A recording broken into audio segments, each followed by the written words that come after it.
Let's open the Bible, Exodus chapter 21. Buksan po natin yung ating Biblia sa aklat ng Exodo chapter 21, Verses 12 to 14. mula po sa verse 12 hanggang sa verse 14. 12 to 14. We will read with Brother Arvin alternatively. Kaya babasahin ko po sa verse salitan po tayo. Sa verse 12, sino mang manakit ng isang tao at mamatay ito ay walang pagsalang papatayin.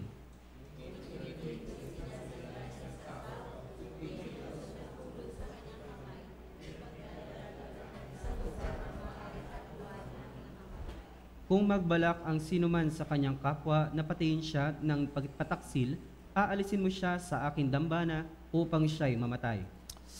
Up to that, in Exodus chapter 20, God gave the Israelites 10 commandments. Sa aklat po ng Exodo chapter 20, binigay po ng Diyos yung pong 10 utos sa mga Israelita. As we studied, through the 10 commandments, we cannot get salvation. We cannot clean. Gaya po na napag-aralan po natin sa pamamagitan po ng 10 utos, hindi po tayo maliligtas at hindi po tayo malilinis. Only for realizing our sins and how much sinful we are, God give us the 10 commandments. Ang dahilan po nito ay para maunawaan po natin tayo po ay miserabling makasalanan at hindi po tayo maliligtas dito. And in chapter 21, God gave the social law to Israelites. At ito naman po sa chapter 21, ibinigay po yung pong kautusan ng social para po sa mga Israelita. So in the last week, we study about the law about servant. Kaya noong po nakaraang linggo, pinag-usapan po natin yung tungkol sa batas ng mga alipin. In the 7th year, the servant can be free. Kaya pagkatapos po ay 7 taon, yung po mga alipin ay magiging malaya. But if he loves a master, he decide to become a eternal servant who only serve that master. Pero kung mahal po nila yung kanila po mga amo, sila po yung maglilingkod sa kanilang amo ng panghabang buhay. Then the master pierced the ear on the doorpost. At yung kanila pong amo ay magbubutas ng kanila pong mga tainga para po sa kanilang pamingkaw. Like this, when we get salvation, we also receive the love of God. Ganon din po tayo, pagkatapos na tayo yung maligtas, nakatanggap po tayo ng pag-ibig ng Diyos. That's why we decide to serve the Lord forever. Kaya nagpasya po tayo na maglingkod sa Panginoon magpakilanman. Even though nobody forced us, we decide to follow God forever. Kahit na wala pong nagpumilit po sa atin, nagpasya po tayo na maglingkod sa Panginoon magpakilanman. Doorpost is the place of the blood of Jesus Christ. Yung pong tabi ng pintuan, ito po yung kumakatawan sa dugo ng Panginoong Hesukristo. So because of that blood, we decide to worship our Lord only. Dahil sa pagpapasya po na iyon, tayo po yung nagpasya na maglingkod lamang sa Panginoon. And today, we're gonna learn another law about violence and murder. Kaya isa pa pong pag-aaralan natin tungkol sa batas, ang tungkol naman po sa pananakit at yung pong pagsaktan. Actually, these verses have the very deep meaning.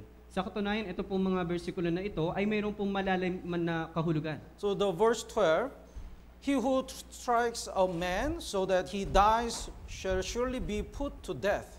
Kaya sabi po sa verse 12, sino mang manakit ng isang tao at mamatay ito ay walang pagsalang papatayin. Actually, this is the law in this world.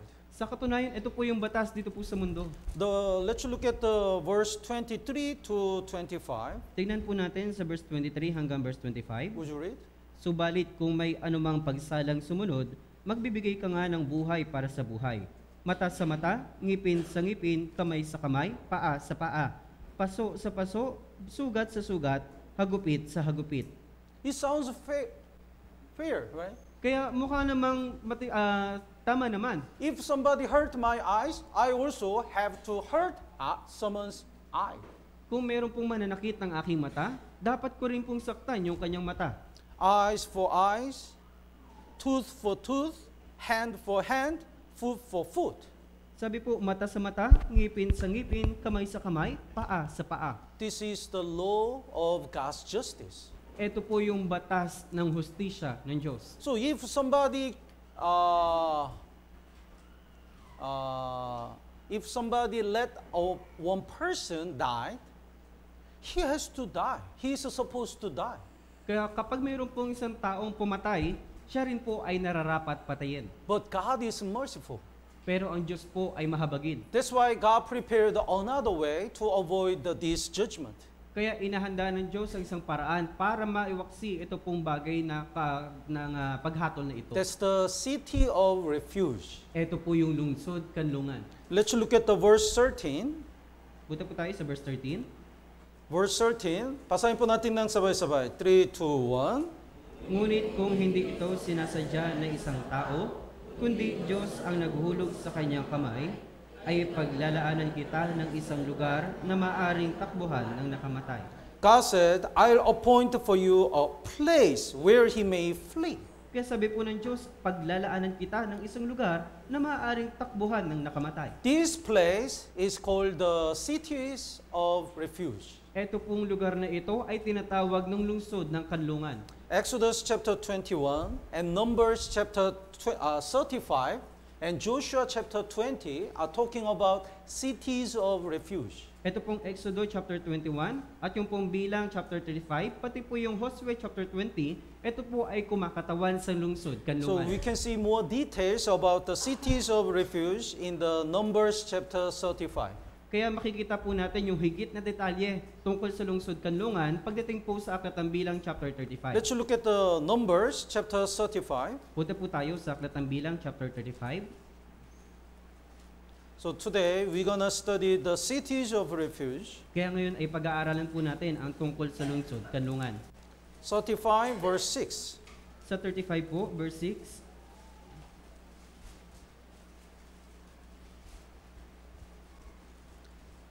So 35 verse 6, basahin po natin ng sabay-sabay. 3, 2, 1. Ang mga lungsod na inyong ibibigay sa mga Levita ay ang 6 na lungsod na kanlungan, na siyang inyong ibibigay na matatakasan ng nakamatay ng tao.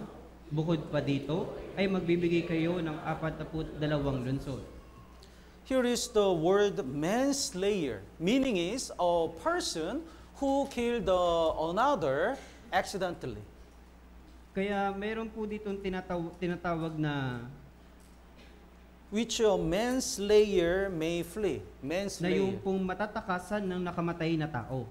Meaning is, this is the person who killed another accidentally. Not intentionally. Ibig sabihin, ito po yung taong nakapatay lang po pero hindi po sinasadya.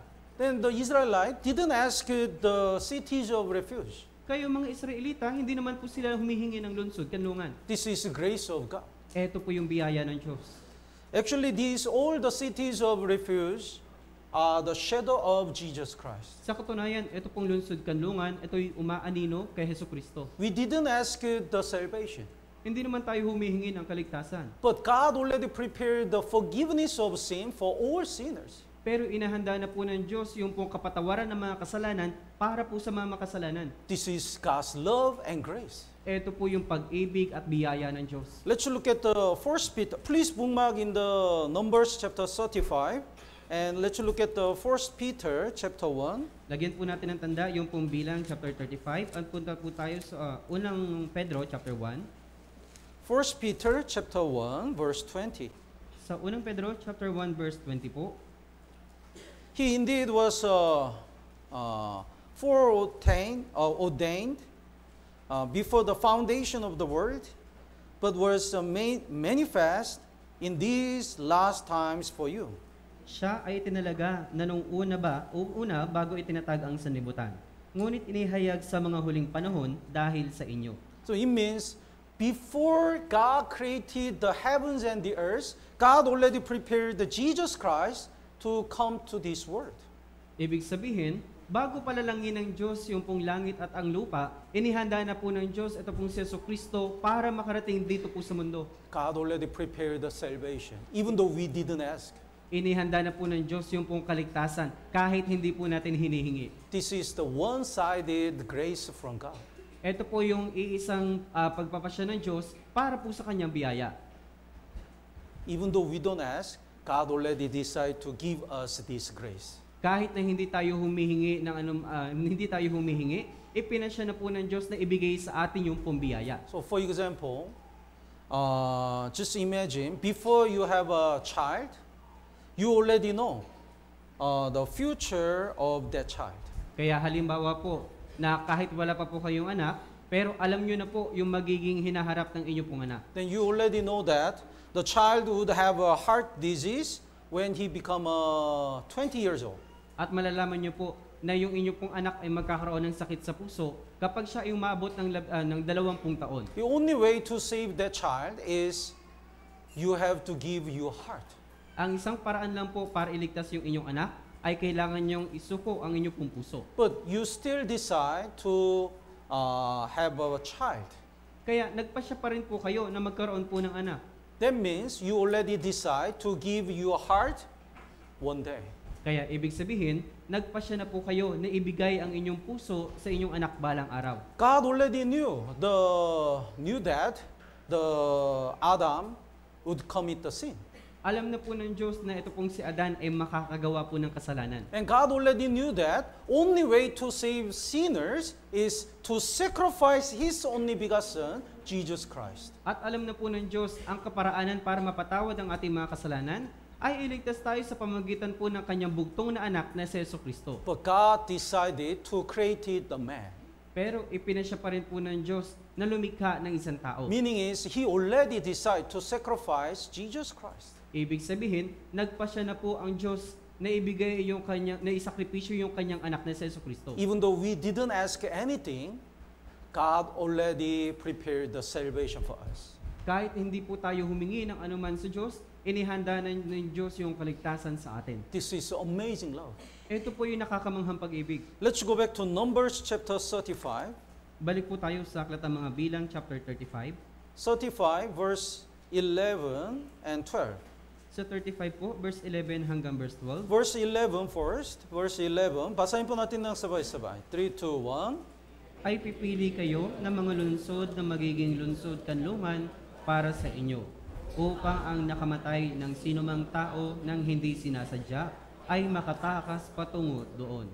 So this is very important. The cities of refuge are only for the manslayers. Kaya Manslayers who killed the man accidentally. Kaya ito po yung nakakamanghang bagay na yung pong lungsod kanlungan ay para lang po sa mga taong nakapatay ng hindi sinasadya. If somebody killed the man intentionally, he cannot go to the cities of refuge. Kapag ang isang tao po ay pumatay ng sinasadya, hindi po siya maaaring pumunta sa lungsod kanlungan. If he intentionally killed a person, he cannot be forgiven. Kapag sinasadya niya pong pumatay ng tao, hindi po siya papatawarin. The verse 16, would you read? Ngunit kung kanyang hampasin ang kanyang kapwa ng isang kasangkapang bakal na anupat namatay, siya nga'y mamamatay tao. Ang mamamatay tao ay tiyak na papatayin. So we have to distinguish manslayers against the murderer. Kaya kailangan po natin pag-isipan yung kaibahan po ng hindi sinasadya ng pagpatay at yung pong sumasadya ng pagpatay. Naintindihan po? Oh. Then when we are born, spiritually, we are manslayers. Noong tayo po'y ipinanganak, spiritually na tayo po'y mga inosente tayo po'y inosente. Even though we didn't want, we are born as a sinner because of Adam.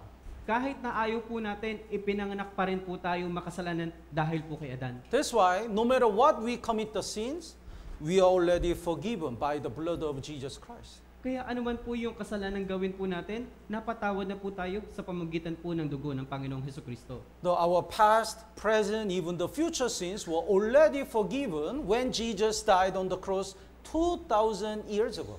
Yung ating kasalanan mula po sa nakaraan, sa ngayon at sinaharap, ay talagang napatawad na po dahil nung pagkamatay ni Jesucristo nung 2,000 taon nang nakakalipas. Not only for our sins, but also all the people's sin outside.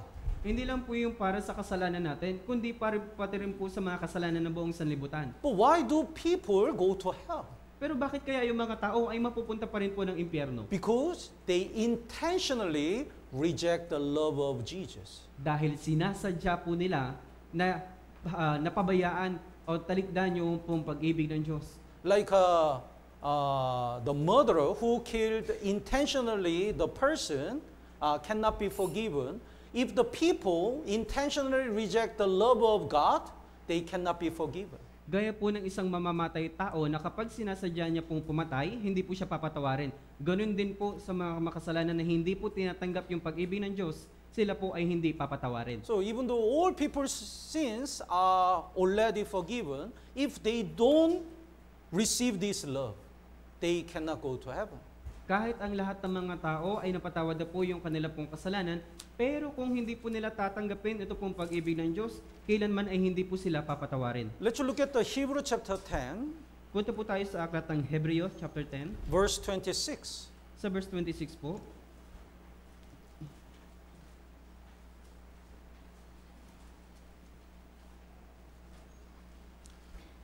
Verse 26, for if we sin willfully after we have received the knowledge of the truth. So even though we listen the gospel, it can be just a knowledge. Sabi po, sapagkat kung sinasadya nating magkasala, matapos nating tanggapin ang lubos sa pagkakilala ng katotohanan. Ibig sabihin, kahit ano unawaan na po natin yung ebanghelyo, ito po ay kaalaman lang. And if we sin willfully, this meaning is, if even though we listen the gospel, Jesus forgave all our sins forever. If we don't believe this or reject that, then there no longer remains a sacrifice for sin. We cannot get salvation. At sabi pa po, sapagkat kung sinasadya nating magkasala, na ang ibig sabihin, kung pinapabayaan po natin at hindi natin tinatanggap yung ebanghelyo ni Kristo, ano po ang sabi? Wala nang natitira pang alay para sa mga kasalanan. Yes. Then there is no other place but the hell. Wala na pong ibang lugar pa kundi ang impyerno na. The verse 27, would you read? Kundi isang kakilakilabot na paghihintay sa paghukom at isang naglalagablab na apoy na natutupok sa mga kaaway. Yes. And verse 28 and 29, basahin po natin ng sabay-sabay. 3, 2, 1. Ang sumusuway sa kautusan ni Moses sa pagpatuon ng 2 o 3 saksi ay walang awang mamamatay. Gaano pa nga higit na parusa ang nararapat sa kanila na yurakan sa anak ng Diyos na lumalapastangan sa dugo ng tipan na nagpabanal sa kanila o malapasta sa espiritu ng biyaya. Trampled the Son of God on the foot and counted the blood of the covenant by which he was sanctified common things and inserted the spirit of grace. It means, even though the Bible says Jesus already forgave all our sin, if we ignore that grace and reject that love, the punishment, God's judgment, will be much worse than the punishment of Israelite. Kaya sabi po, yumurak sa anak ng Diyos at umalapastangan sa dugo ng tipan na nagpabanal sa kanila at umalipusta sa espiritu ng biyaya. Ibig sabihin, kahit ibinigay na po sa atin yung pong biyaya, pero kung tinatanggihan po natin ito, mayroong higit na kapurusahan ang ibibigay po sa kanila. So these days, people go to hell not because of their own sin, but because they intentionally reject the love of God. Kaya sa panahon po natin ngayon, yung po mga tao ay mapupunta ng impyerno hindi dahil sa kanilang kasalanan, kundi dahil tinatanggihan po nila yung pong pag-ibig ng biyaya ng Diyos. Because of the worldly desire, intentionally they reject the love of God. Dahil sa pag-ibig dito po sa makamundo, kanila pong sinasadya na hindi po tanggapin yung pong pag-ibig ng Diyos. Because some people rely on their own righteousness, they intentionally reject the love of God. Dahil yung mga tao, sila po yung nagtitiwala sa kanila pong sariling kakayahan, kaya hindi na po nila tinatanggap yung pong pag-ibig ng Diyos. Then they cannot be forgiven. Kaya hindi na po sila mapapatawad. Let's look at the Hebrew chapter 6, Punta po tayo sa Hebreo chapter 6, verse 4. sa verse 4 po. It is impossible for those who were once enlightened. Kaya sabi po, sapagkat hindi mangyayari na ang mga dating naliwanagan na. Have tasted the heavenly gift and have become partakers of the Holy Spirit. Tasted doesn't mean he gets salvation. At nakalasap ng kaloob ng kalangitan at mga naging kabahagi ng Espiritu Santo. Ibig sabihin ng nakalasap, hindi po ibig sabihin ito na naligtas na. We have to eat the grace of God. We have to believe it, not just taste it. Kailangan po natin kainin yung biyaya ng Diyos, hindi lang po lasapin. So it means even though the people listen the gospel, if they don't believe it, truly believe it, they cannot be forgiven. Ibig sabihin, kahit po napakinggan na po ng mga tao yung pong ebanghelyo, pero kung hindi naman po sila maniniwala, walang silbi po ito. Verse 5, they tasted the good word of God and powers of the age to come. Sabi po sa verse 5, at nakalasap ng kabutihan ng salita ng Diyos at ng mga kapangyarihan ng panahong They darating. just tasted, not believing. Kanya pong nilasap lang pero hindi niya po kinain. So verse 6, if they fall away, it means intentionally they don't believe it or reject it, to renew them again to repentance, since they crucified again for themselves for the Son of God and put him to open shame. At sabi po, pagkatapos ay tumalikod, ibig sabihin kanila pong tinanggihan. Kaya ang sabi ay muling panumbalikin at pagsisisi mula yamang sa kanilang sarili ay muli na lang ipinapako sa krus. So Ang anak ng Diyos at itinataas sa kahihiyan. So from verse 4 to 6, meaning is it's impossible to get salvation even though we listen the gospel if we don't truly believe it. Kaya ang ibig sabihin po ng verse 4 hanggang verse 6 na napaka-imposible sa mga taong maligtas kung kanila pong mapapakinggan lang po pero hindi po talaga nila sinasampalatayanan. So murderer couldn't be forgiven. Kaya yung pong mamamatay tao ay hindi po kailanman mapapatawad. And let's go back to let's look at the Joshua chapter 20. Here is another condition for manslayer to be able to enter the cities of refuge. At punta naman po tayo sa aklat ng Joshua chapter 20. Isa naman pong kaparaanan para sa mga taong pumatay na hindi sinasadya kung ano po yung magaganap po sa kanila sa lungsod kanlungan. That is repentance. Ito po yung pagsisisi. Joshua chapter 20 verse 4. Sa Joshua chapter 20 verse 4, This verse is very important. Basahin po natin ng sabay-sabay. 3, 2, 1. siya'y tatakas patungo sa isa sa mga lungsod na iyon at tatayo sa pasukan ng pintuan ng lungsod at ipapaliwanag ang pangyayari sa pandinig ng matatanda sa lungsod na iyon. Kanilang dadalhin siya sa lungsod at kanilang bibigyan siya ng isang lugar upang siya'y manatiling kasama nila. Yes. Before he entered the cities of refuge, he has to confess his sins. Kaya bago sila makapasok doon po sa lungsod kanlungan, kailangan po nilang ipahayag yung kanilang kasalanan. Without this, he couldn't enter the city of refuge. Dahil kung wala ito, hindi sila makakapasok sa lungsod kanlungan. What does it mean? Anong ibig sabihin? In order to get salvation, we have to truly repent about our sins. Para maligtas po talaga tayo, kailangan muna nating magsisi sa ating kasalanan. Some people, even though they listen the sin session, they smile and laugh and they said, "Oh, today is so funny, so good." Kaya yung po mga tao sa panahon natin ngayon, kapag nakikinig po sila ng tungkol po sa pagsisisi, ay natatawa pa po sila at sinasabi po nila na ang saya naman ito, nakakatuwa. They are not serious about sin and God's judgment. Hindi po sila seryoso tungkol sa kasalanan at sa paghatol ng Diyos. Then they cannot get salvation. Kaya hindi po sila maliligtas. The true repentance doesn't mean that we confess our sin every day. Kaya hindi naman po ibig sabihin ng pagsisisi na araw-araw po natin pagsisihan yung ating kasalanan. We realize how much sinful we are and that we're gonna go to hell deeply. Kaya kailangan po nating maunawaan kung gaano tayo lubos na makasalanan at mapupunta ng impyerno. Without this true repentance, God never helped the people to truly get salvation. Dahil kung wala ito pong tunay na pagsisisi, hindi po sila tutulungan ng Diyos na magsisi. Once a year, Israel people gathered around the tabernacle. Kada taon po, yung mga Israelita ay pumapasok po sa tabernakulo. And by killing the goat, 1 year sin of Israel was forgiven.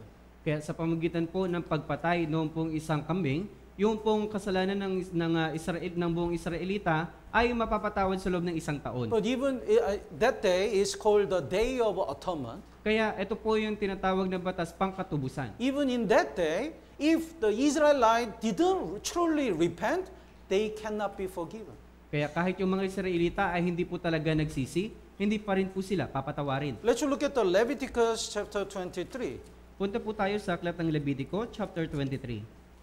Leviticus chapter 23 is talking about the Day of Atonement. Dito po sa Levitico chapter 23 ay pumapaksa tungkol po sa araw ng katubusan. Verse 28, Sa verse 28 po, would you read? huwag kayong gagawa ng anumang gawa sa araw ding ito, sapagkat ito ay araw ng pagtubos, upang gumawa ng pagtubos para sa inyo sa harapan ng Panginoon ninyong Diyos. Even though Israelites commit so many sins for a year, they could be forgiven completely in that day. Kahit yung mga Israelita ay gumawa ng napakaraming kasalanan sa loob ng isang taon, sila po ay kompletong papatawarin sa araw po na ito. But here is a condition, verse 29. Basahin po natin ng sabay-sabay, 3, 2, 1. Sapagkat sino mang tao na hindi magpakumbaba, sa araw ding ito ay titiwalag sa kanyang bayan. Yes. If anyone, any person who is not afflicted in soul, Kaya sabi po, he will be cut off. It means he cannot be forgiven. sino mang tao na hindi magpakumbaba ay ititiwalag sa kanyang bayan. Ibig sabihin, hindi po siya papatawarin. So even though the people listen the gospel session, if they don't truly repent, it means if they don't truly realize they are terrible sinner who are going to hell, they cannot, God will never ever help him to truly believe the gospel. Kaya kahit yung mga tao ay nakakapakinig po ng ebanghelyo, pero kung hindi po talaga nila mauunawaan na sila po ay lubos na makasalanan, hindi po talaga sila tutulungan po ng Diyos para maniwala o sumampalataya sa ebanghelyo. In Luke chapter 18, there are two kinds of people before God. Kaya dito po sa aklat ng Lucas chapter 18, mayroon pong dalawang tao sa harapan ng Diyos. A Pharisee and tax collector. Yung pong pariseyo at yung pong maniningil ng buwis. The Pharisee is so proud of himself. Yung isang pong pariseyo ay talagang mayabang sa kanya pong sarili. So he raised two hands to the heaven and he prayed very proudly. Kaya itinaas niya po yung kanyang dalawang kamay sa kalangitan na mayroon pong pananalita na parang nagmamayabang pa. But tax collector realized how much dirty he was. Pero yung pong maniningil ng buwis, talagang naunawaan niya po kung gaano siya kamakasalanan sa harapan ng Diyos. So he hit his heart and deeply repent and he says, Lord, I'm terrible sinner. Kaya dinadagukan niya po yung kanyang dibdib at kanya pong talagang sinasabi na Panginoon, isa akong terribleng makasalanan. Jesus said, this tax collector got salvation, not the Pharisee. Kaya sabi po ni Jesus, etong maniningil ng buwis ang naligtas, hindi yung pariseyo. So without repentance, nobody can get salvation. Kaya kung wala po ang tunay na pagsisisi, wala pong maliligtas. So in the Bible seminar, sin session is really important. Kaya sa Bible seminar po, yung pong sin session o yung tungkol po sa kasalanan ay napakahalaga. Even though we know the gospel, if we don't truly repent it before, it can be just a knowledge, not true salvation. Kaya kahit alam na po talaga natin yung pong tungkol sa ebanghelyo, pero kung wala pa po talaga tayong tunay na pagsisisi, ito po'y kaalaman lang po. So mga awit, number 34 says, ang Panginoon ay malapit sa may pusong wasak at inililigtas ang mga may bakbang na diwa. So God saved only the person who truly repent. Kaya ililigtas lang po talaga ng Diyos yung po mga taong tunay na nagsisisi. And let's look at Joshua chapter 20, At balik po tayo sa aklat ng Joshua chapter 20, verse 6 to 8. sa verse 6 hanggang verse 8 po.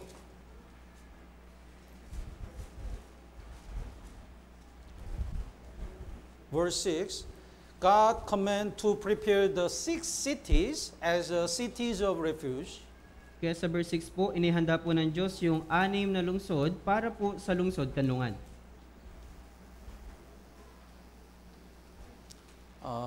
Here are the list of the places. Let's look at the 7 and 8. Kaya andito po yung mga listahan sa verse 7 at 8. These are the places of cities of refuge. Kaya ito po yung listahan ng mga lungsod ng kanlungan. Would you read verse 7 first? Kaya't kanilang ibinukod ang Kedes sa Galilea sa lupaing maburol ng Neftali at ang Shechem, sa lupaing maburol ng Ephraim at ang Kiryat Arba na siyang Hebron sa lupaing maburol ng Juda. Cities of refuge are shadow of Jesus Christ. Kaya ito pong lungsod kanlungan ay anino ni Jesucristo. So the first city is Kadesh. Kaya ang unang lungsod po ay ang Kedes. Meaning is holiness. Ang ibig sabihin ay kabanalan. Jesus was sinless. That's why He is the only one who is qualified to die for our sins. Si Jesus lang po yung walang kasalanan. Kaya siya po ay kwalipikado para sa pagliligtas ng mga kasalanan. Shechem, the second city is Shechem, meaning is shoulder. Kaya ang sunod naman po ay Shechem na ang ibig sabihin ay yung pumbalikat. Jesus carried the cross to redeem all our sins. Dahil binitbit po ni Jesucristo yung krus para po sa pagtubos ng ating kasalanan. And third city is Hebron, meaning is a fellowship. At yung pangatlo naman po ay Hebron na ang ibig sabihin ay pagtitipon. Because Jesus redeemed all our sins, we can start the true fellowship with God. Dahil tinubos na po ni Jesus yung ating mga kasalanan, kaya nagsimula na po yung pagkikipagtipon sa atin sa harapan ng kay Jesucristo. And verse 8, would you read? Sa kabila ng Jordan, sa silangan ng Jericho, ay kanilang itinalaga ang Bezer sa ilang ng kapatagan, mula sa lipi ni Ruben, at ang Ramot sa Gilead na mula sa lipi ni Gad, at ang Golan sa Basan na mula sa lipi ni Manases. Bezer, meaning is fortress. Fortress. Like a safe place. Kaya ang sumunod naman po, yung pong Bezer, na ang ibig sabihin, yung pong lugar na, yung ligtas na lugar. So, when we get salvation, we are safe. Kaya pagkatapos na tayo maligtas, tayo po'y ligtas na. And the fifth city is Ramoth. Kaya yung panglima naman po, yung pong Ramot, Meaning is a high place. na ang ibig sabihin ay mataas na lugar. Jesus died and resurrected. Si Jesus ay namatay at muli pong nabuhay. And Jesus raised up to heaven. At si Jesus po ay pumaroon po sa langit. Because of Jesus, we also will go to heaven. Dahil po kay Jesus, tayo po'y makakarating sa langit. And the last city name is Golan, meaning is joy. At ang huling lungsod naman po ay Golan, na ang ibig sabihin ay kagalakan. Because of Jesus, we have a true joy and true happiness. Dahil po kay Jesucristo, nagkaroon po tayo ng tunay na kagalakan at tunay na kasiyahan. And the 6 cities are well balanced to arrange in each place in Israel. At yung pong 6 na lungsod po na ito ay talaga pong nakabalanse para ayusin yung pong lungsod ng lugar na ito. So, according to the record,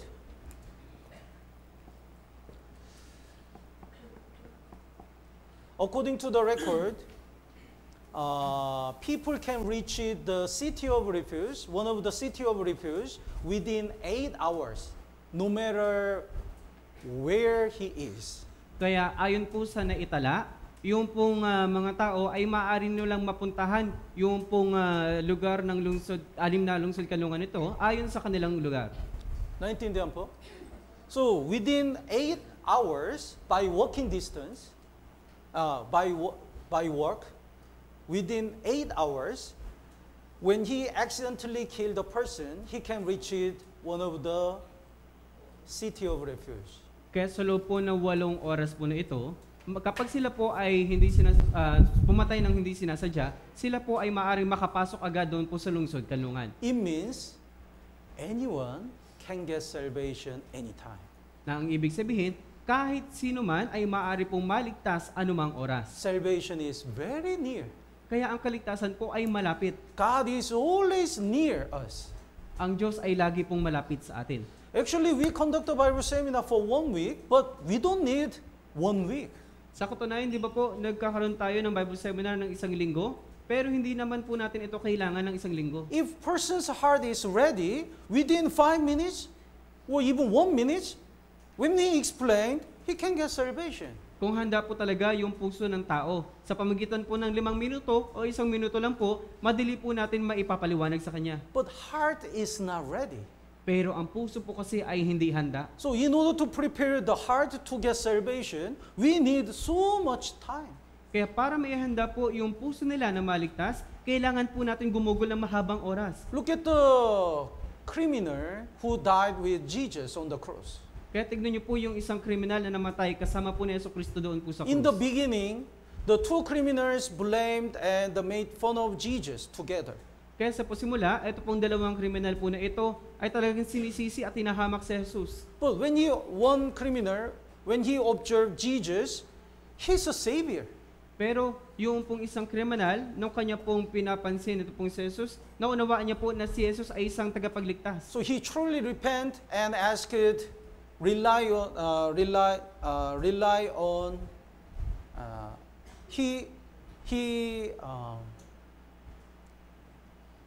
he said, Lord, when you go to your kingdom, please remember me. Kaya kanya pong sinabi kay Jesus na Panginoon, kapag ikaw ay papasok na sa iyong kaharian, pakiusap alalahanin mo ako.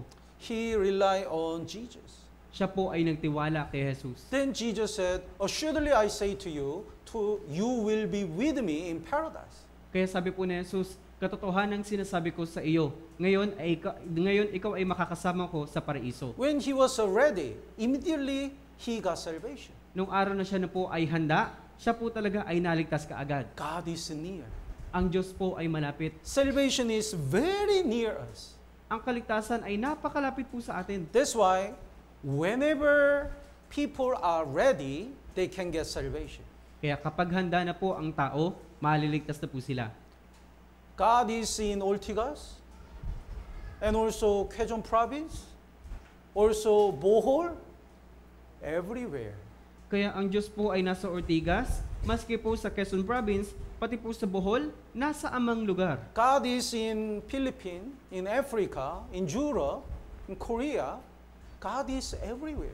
Ang Diyos po ay nasa Pilipinas, nasa Africa, nasa Europa, nasa anumang lugar. God prepared so many cities of refuge. That's why, if someone wants to get salvation, he can get salvation. Naghanda po ang Diyos ng napakaraming lungsod ng kanlungan. Kaya kung sino man ay may pagnanais na maligtas, maliligtas po sila. Let's look at the Deuteronomy chapter 30. Punta po tayo sa aklat ng Deuteronomio, chapter 13. Chapter 30 po. Deuteronomy chapter 30, verse 11. Sa Deuteronomio, chapter 30, verse 11. Would you read? Sapagkat ang utos na ito na aking iniuutos sa iyo sa araw na ito ay hindi napakabigat para sa iyo ni malayo. It means the word of God is not malayo. Ibig sabihin, ang salita ng Diyos ay hindi malayo. Hindi malayo. Malapit. Sobrang lapit. The verse 12, would you read? Wala ito sa langit, upang huwag mong sabihin, sinong aakyat sa langit para sa atin, at magdadala niyon sa atin, at magpaparinig sa atin, upang ating marinig at magawa. Word of God is not in heaven. Ang salita ng Diyos ay wala po sa langit. So, we don't need to go to heaven to get the word of God. Hindi natin kailangan pumaroon sa langit para makuha yung salita ng Diyos. Word of God is not in the sea. Ang salita ng Diyos ay wala po sa karagatan. That's why we don't need to go to the sea to get the word of God. Kaya hindi po natin kailangan pumunta sa dagat para kunin yung salita ng Diyos. Verse 13, would you read? Niwala sa kabila ng dagat upang huwag mong sabihin, sino ang daraan sa dagat para sa atin at magdadala niyon sa atin sa magpaparinig sa atin upang ating marinig at magawa. Well, verse 14, basahin po natin ng sabay-sabay. 3, 2, 1. Kundi ang salita ay napakalapit sa iyo. Ito ay nasa iyong bibig at nasa iyong puso. Kaya ito ay iyong magagawa. The word is very, very near you. Ang salita daw po ay napakalapit. Salvation is in the Bible. Ang kaligtasan ay nasa Biblia. So, if anyone wants to get salvation, he can get salvation. Kung sino man ay may nais na maligtas, sila po'y maliligtas. We have some members who got salvation in abroad, right? Meron po tayong ilang mga miyembro na nalaligtas doon po sa abroad. In Dubai, Arab. They get salvation by recorded Bible seminar because there is God. Sila po ay naligtas sa pamamagitan po ng recorded Bible seminar dahil nasa kanil po ang Diyos. If anyone wants to get salvation, wherever he is, he can get salvation. Kung sino man po ay may pagnanais na maligtas, sila po ay maliligtas kung nasaan man po sila. God is near. Ang Diyos po ay malapit. And even after we get salvation, God is near us. At kahit pagkatapos nating maligtas, ang Diyos po ay napakalapit sa atin. In order to have a fellowship, we don't need to go to heaven or the sea. Para tayo po ay magkaroon ng pagtitipon, hindi po natin kailangan po maroon sa langit o doon po sa karagatan. But sometimes some brethren forget God is near. Pero yung ibang mga kapatid, minsan nakakalimutan po nila na ang Diyos ay malapit. That's why when they prayed, they shouted, Kaya, please listen to me. kaya, Then pag, God will say, I can hear you. kaya yung po mga tao, iniisip po ng mga miyembro na malayo ang Diyos, kaya pag sila po ay mananalangin, ay napakalakas, kaya sasabihin po ng Diyos sa kanila, malapit lang ako sa iyo, naririnig kita. I'm here, I can hear you. Narito ako, maririnig kita. I'm near you. Malapit ako sa iyo. But sometimes we forget. God is with us. That's why we feel lonely and we are easily depressed. Pero kung minsan, nalilimutan po natin na ang Diyos ay malapit sa atin. Kaya kung minsan tayo po ay nanulumo at nanghihina. God is not far away from us. Ang Diyos po ay hindi malayo sa atin. Let's look at the Luke chapter 24. Punta po tayo sa Lucas chapter 24. Luke chapter 24 verse 13. Sa Lucas chapter 24 verse 13. After Jesus died on the cross and resurrected, even though Jesus was resurrected, two disciples went to Emmaus. Kaya pagkatapos na Jesus na mamatay at muling mabuhay, kahit na si Jesus ay muling nabuhay, yung pong dalawang alagad ay pumunta doon po sa Emmaus. Because they didn't know. Dahil hindi po nila alam. So verse 13, would you read? Nang araw ding iyon, dalawa sa kanila ang patungo sa isang nayong tinatawag na Emmaus, na may 6 na pong estadya ang layo sa Jerusalem. They followed Jesus while Jesus was in this world. Sumusunod sila kay Jesus habang si Jesus ay narito po sa sanlibutan. Jesus was their hope. Dahil si Jesus po yung kanilang pag-asa. And they expect if they follow Jesus, they could be used by God. At inaasahan po nila na kapag sila ay susunod kay Jesus, sila po ay gagamitin ni Jesus. But Jesus died on the cross. Pero si Jesus po ay namatay sa krus. These two disciples lost their hope. Yung dalawa pong alagad na ito ay nawala yung kanilang pag-asa. They lost their strength. Nawala yung kanilang kalakasan. And they didn't know whom they can trust. At hindi na po nila alam kung kanino po sila magtitiwala. They felt lonely and so depressed. Sila po ay parang nag-iisa na lang at nang nulumo. So they decide to go to Emmaus. Kaya nagpasya po sila na pumunta po sila sa Emmaus. Jerusalem is a high place, Emmaus is a low place. So it means they went down. Yung Jerusalem po ay mataas na lugar, pero yung Emmaus po ay mababang lugar. Kaya Actually- sila po ay bumaba. Actually, it shows their conditions of the condition of their faith. Sa katunayan, pinapakita po dito yung kondisyon ng kanilang pananampalataya. They are backsliding. They already stumble. Sila po ay pababa. Ibig sabihin, sila po ay natisod. Maybe Emmaus is their hometown. Maari yung Emmaus po yung kanilang tahanan. And in the Jerusalem, their heart was full of hope and the strength. But when Jesus died, they lost everything.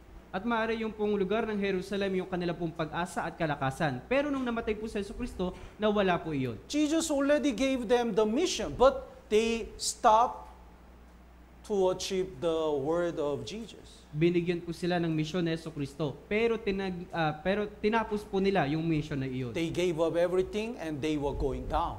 Sinuko na po nila lahat ng bagay at sila po ay bumaba na po. But on the way, they met Jesus. Pero habang sila ay pumaparoon, nakatagpo nila si Jesucristo. Jesus accompanied, but they didn't know this. Si Jesus ay kasama po nila pero hindi lang po nila alam. So verse 15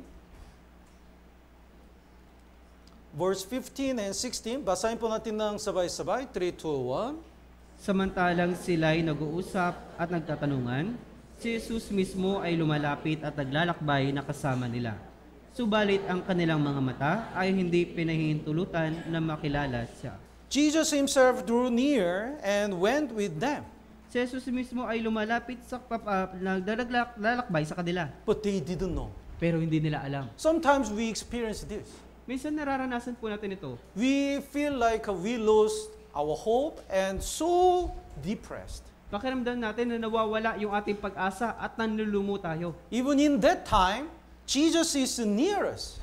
Kahit sa panahon na yan, si Jesucristo ay napakalapit sa atin. But we don't know, even though Jesus is with us. Pero hindi naman po natin alam na si Jesus ay kasama natin. So, still these two disciples were so discouraged and hopeless. Kaya ito pong dalawang alagad na ito ay nananatili po sa kanila yung pagkawalang pag-asa at panghihina. But when Jesus had the fellowship and shared the word of God, their eyes enlightened and realized Jesus was near them. Pero nung araw po na nakasama po nila si Jesus at nagkaroon ng fellowship, nabuksan yung kanila pong mga mata. Let's look at the verse 30. Doon po sa verse 30. 30 and 31, would you read? Habang siya'y nakaupong kasalo nila sa hapag, kanyang dinampot ang tinapay at binasbasan. Ito'y kanyang pinagpuputol-putol at ibinigay sa kanila. Nabuksan ang kanilang mga mata, siya'y nakilala nila at siya'y nawala sa kanilang mga paningin. Why do we need the fellowship and word of God? Bakit natin kailangan ng pagtitipon at ang salita ng Diyos? If we stay alone, we forget God is with us. Kung tayo po ay nananatiling mag-isa, nalilimutan po natin na ang Diyos ay kasama natin. But through the word of God and fellowship, we remind, God is with us and near us. Pero sa pamagitan po ng salita ng Diyos at ng pagtitipon, maaalala po ng Diyos na ang Diyos pala ay malapit sa atin. Our eyes are opened and we can see God who is with us. Ang mga mata natin ay nakabukas at makikita natin na ang Diyos ay kasama natin. And like these two disciples, our heart is burning again. At gaya po ng dalawang alagad po na ito, yung kanila pong puso ay muli pong nanabik. Verse 32, basahin po natin ng sabay-sabay. 3, 2, 1. Sinabi nila sa isa't isa, hindi ba nag-aalab ang ating puso sa loob natin habang tayo'y kinakausap niya sa daan? Samantalang binubuksan niya sa atin ang mga kasulatan. Their heart was cold before. Yung kanila pong puso ay malamig po nung una. But when they realized Jesus was with them and through the word of God and fellowship, their heart burned again. At nung naunawaan po nila na si Jesus ay kasama nila at sa pamagitan po ng salita ng Diyos at ang fellowship, yung kanila pong puso ay muling nag-alab. Then they went back to Jerusalem. Kaya bumalik po sila sa Jerusalem. What does it mean? Anong ibig sabihin? They started their mission again. Sinumulan po nila ulit yung pong kanilang misyon. When they realized they are hopeless and they lost all the strength, they didn't have the strength to achieve the God's will. Nung araw na sila po ay nanghihina at nanlulumo, wala po silang kalakasan para isakatuparan yung kalooban ng Diyos. But verse 33, basahin po natin ng sabay-sabay. 3, 2, 1. Sa oras ding iyon ay tumayo sila at bumalik sa Jerusalem. At nagkakatipon ang lambing isa at ang kanilang mga kasama. They rose up that very hour and returned to Jerusalem. Sa oras ding iyon ay tumayo sila at bumalik sa Jerusalem. So it means they went to higher, right? Kaya tama po, di ba, na sila po ay pumaakyat ulit. When we realize God is near us, always with us, we get strength and our Christian life is going higher and higher. Kaya kapag nauunawaan natin na ang Diyos ay kasama natin at laging malapit sa atin, yung ating pong puso ay pataas po ng pataas. In praise night, you will listen the one song, Higher and Higher. Kaya sa isang praise night po, may isang kanta na yung pong pataas ng pataas. Patas? Pataas. Patas ng patas. I already listened that song. Kaya napakinggan ko na po yung kantang iyon. Sometimes we don't know even though God is with us, we don't know God is near. Minsan hindi po natin alam na kahit ang Diyos ay malapit sa atin, hindi po natin alam. But God never leave us. Pero Alone. kailanman ay hindi po tayo iiwan ng Diyos. Let's look at the Psalm number 121. Punta po tayo sa Aklat ng Mga Awit, chapter 121. 121 verse 3. Sa 121 verse 3, 3 to 5, would you read? Hin- 3 and 4, would you read? hindi niya papahintulutang ang paamoy madulas. Siya'y nag-iingat sa iyo ay hindi matutulog. Siyang nag-iingat ng Israel ay hindi iidlip na matutulog man. 3 and 4? Yes. Oh. God never sleep and never leave us alone. Ang Diyos ay hindi iidlip ni iiwan man tayo. One of the Jesus name is Emmanuel, Isa po sa pangalan ng Diyos ay Emmanuel. meaning is God with us. Na ang ibig sabihin, ang Diyos ay kasama natin. And in one version of the Bible, when they translate the helper, Holy Spirit, as a helper, they translate the one who is always with us. Kaya yung po sa ibang kasulatan, yung pong bang-aaliw sa ibang kasulatan ay ang ibig sabihin na ang isang taong lagi tayong sasamahan. After Exodus, when Israelites faced on the Red Sea, they were so fearful. Sa panahon po ng Exodus, bago yung mga Israelita ay pagkaraan po nila doon po sa ilog ng Red Sea, sila po'y natakot. Because the chariot of the Egyptian soldiers followed them. Dahil yung pong mga karwahe ng mga Ehipto ay sumusunod po sa kanila. They lost their hope. Nawala po yung kanilang pag-asa. They are fearful. Sila po ay natakot. But that time, the Moses said, don't be afraid. Pero nung panahon na yon, sabi ni Moses sa kanila, huwag kayong matakot. You will see the salvation which God prepared. Makikita ninyo ang kaligtasang inihanda ng Diyos.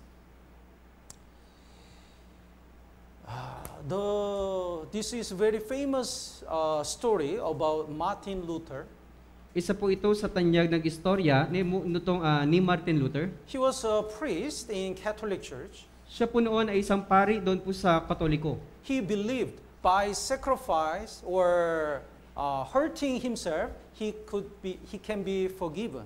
Siya po noon ay naniniwala na kapag sasaktan niya po yung kanyang sarili, siya po ay mapapatawad. And he used to work with his knees on the stairs.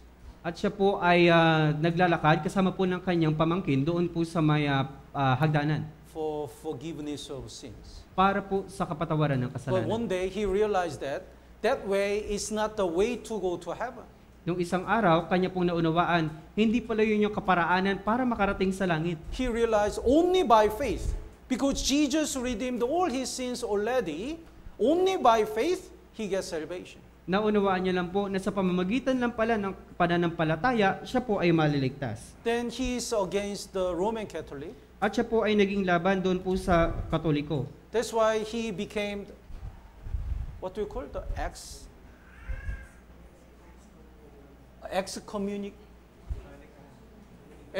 excommunicado. Oh, he was excommunicado by Roman Catholic Church. Kaya siya po ay itiniwalag noong pong Katoliko. It means anyone can kill him. Is not the sin. Ibig sabihin, kung sino man po ang pumatay sa kanya, wala pong mapapatawan ng parusa, hindi po ito kasalanan. And he was persecuted a lot. Siya po talaga ay inusig. So he was so discouraged. Kaya siya po talaga ay nanlumo. That time, one day, his wife wear the funeral garment. Nung araw po na yon, yung kanya pong asawa ay nagsuot po ng suot pang burol. Then Martin Luther asked it, who has died?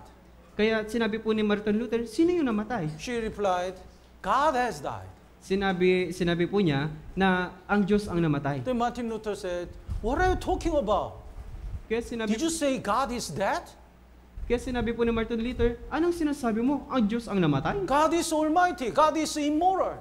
ang Diyos ay makapangyarihan, ang Diyos ay kailanman ay hindi namamatay. Then she said, then why are you acting as if God were dead? Kaya sinabi po ng kanyang asawa, paano kang umaaktong parang patay na ang Diyos? That time he woke up. Kaya nung panahon na yon, siya po ay nagising. He said, yes, God is almighty. God is with me. Kaya sabi niya, oo nga, ang Diyos ay makapangyarihan, ang Diyos ay kasama ko. I'm not afraid of anyone. Hindi ako matatakot kanino man. So he boldly translated the Latin Bible to German. That's why we can have the Bible now. Kaya kanya pong sinalin yung pong Biblia mula po sa wikang Latin papunta sa German. If we forget God is with us, we don't have any strength. Kung nakakalimutan po natin na ang Diyos ay kasama natin, mawawalan po tayo ng kalakasan. But through the Bible and fellowship, God always reminds us God is near us. Pero sa pamamagitan po ng Biblia at ng pagtitipon, mauunawaan ulit natin na ang Diyos ay kasama natin. Let's go back to Numbers chapter 35, Balik po tayo sa Aklat ng Bilang, chapter 35, verse 25. sa verse 25 po. Think about this. The manslayer went to flees to city of refuge. Kaya pag-isipan niyo po ito, yung pong taong hindi sinasadya na nakapatay ay pupunta doon po sa lungsod kanlungan. Then can he return to his family? And when can he be free? At babalik ba kaya siya doon sa kanyang pamilya at kailan siya kaya magiging malaya? Here is the verse 25. Verse 25, basahin po natin ng sabay-sabay. 3, 2, 1. Ililigtas ng kapulungan ang nakamatay sa kamay ng tagapaghiganti ng dugo. At siya ay pababalikin ng kapulungan sa kanyang lungsod kanlungan na kanyang tinakasan at siya ay mananatili roon sa pagkamatay ng pinakapunong pari na binuhusan ng banal na langis. So he will stay in the city of refuge until the high priest died. Siya po ay mananatili doon po sa lungsod ng kanlungan hanggang sa mamatay po yung pinakapunong pari. When the high priest dies, he can return home. Kaya kapag namatay na po yung pinakapunong pari, siya po ay maaari na pong bumalik sa kanyang tahanan. He's totally free. Siya po ay malaya na. Verse 28. Sa verse 28 po, Basahin po natin ng sabay-sabay. 3, 2, 1. sapagkat ang tao ay dapat manatili sa kanyang lungsod kanlungan hanggang sa pagkamatay ng kanyang pinakapunong pari. Ngunit pagkamatay ng pinakapunong pari, ang nakamatay ay makakabalik sa lupain ng kanyang pag-aari. Yes. Why we become free? Kaya bakit po tayo naging malaya? Because of the death of Jesus Christ. Dahil sa kamatayan ni Jesucristo. The meaning of the death of a high priest is his sins are totally served and paid. Ang ibig sabihin po ng pagkamatay ng pinakapunong pari, ibig sabihin yung kanya pong kasalanan ay talagang natubos at nabayaran. So he is totally free. Kaya talaga pong naging malaya na po siya. We get salvation. We become free only because of the death of Jesus. Tayo po yung naligtas, naging malaya tayo dahil lamang po kay Jesucristo. Because our high priest, Jesus Christ, died for our sins, we are not judged and we can be free. Dahil po sa ating pinakapunong pari na si Jesucristo, hindi na po tayo hahatulan at tayo po ay magiging malaya na. And let's look at the verse 15. At punta po tayo sa verse 15. These cities of refuge are not only for Israelites, but also for Gentiles. Ito pong lungsod ng kanlungan ay hindi lamang po para sa mga Israelita, kundi para po sa buong hentil. The verse 15, would you read? Ang 6 na lungsod na ito ay magiging kanlungan para sa mga anak ni Israel, mga dayuhan at mga makikipamayan sa kanila, upang ang bawat nakamatay ng sinumang tao nang hindi sinasadya ay nakatakas patungo doon. Yes. The Matthew chapter 11 verse 28 says, lumapit kayo sa akin, kayong lahat na nanlulupay-pay at lubhang na bibigatan at kayo'y bibigyan ko ng kapahingahan. Lahat.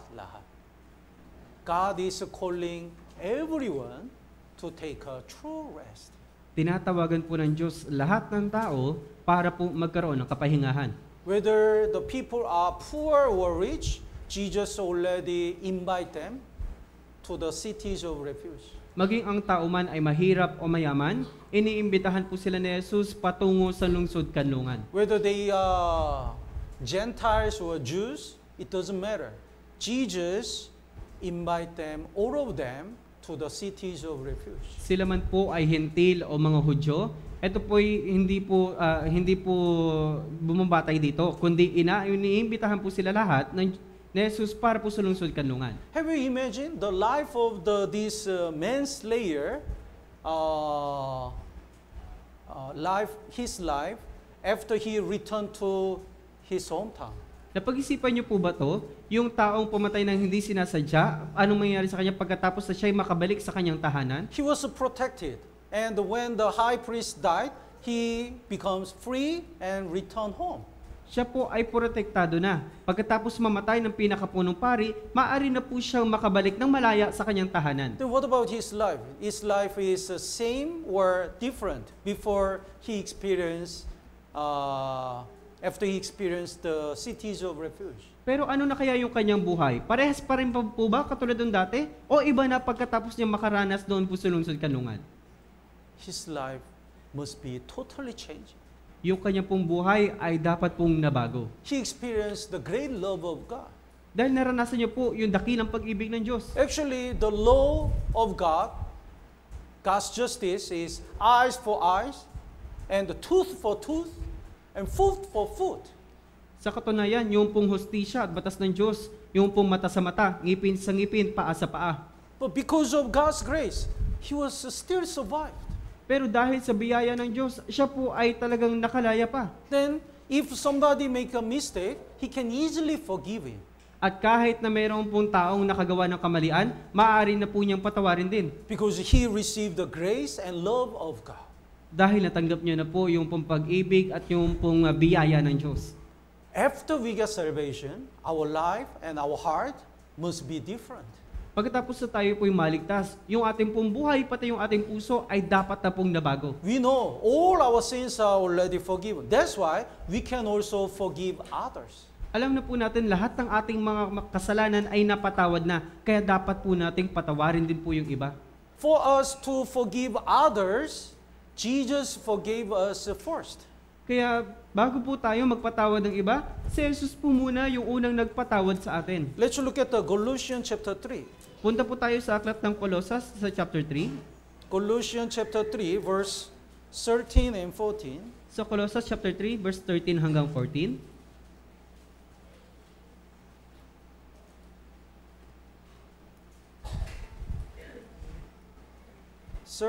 And 14. 13 first. Let's read it together. 3, 2, 1. Pagtiisan ninyo ang isa't isa, at kung ang sino man ay may reklamo laban sa kanino man, magpatawaran kayo sa isa't isa. Kung paanong pinatawad kayo ng Panginoon, ay gayon din naman ang inyong gawin. If someone make a mistake, the Bible doesn't say eyes for eyes. Kaya pag mayroong tao nakagawa ng kamalian, hindi po sinabi ng Biblia na mata sa mata. Oh, you hurt me?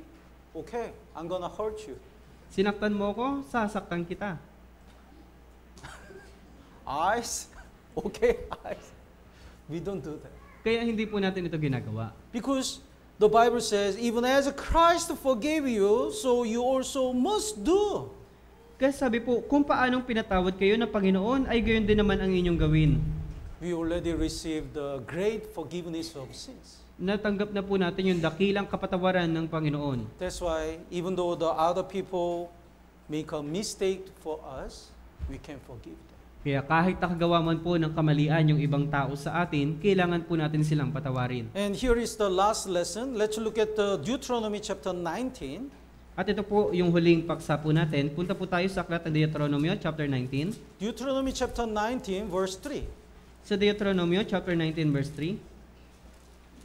This is very important. Deuteronomy chapter 19 verse 3. Napakahalaga po nito sa verse 3 po. Basahin po natin ng sabay, verse 3, basahin po natin ng sabay-sabay, 3, 2, 1. Ihahanda mo ang daan at hahatiin mo sa tatlo ang lawak ng iyong lupain na ipapamana sa iyo ng Panginoon mong Diyos, upang ang bawat nakamatay ng tao ay tumakas patungo roon.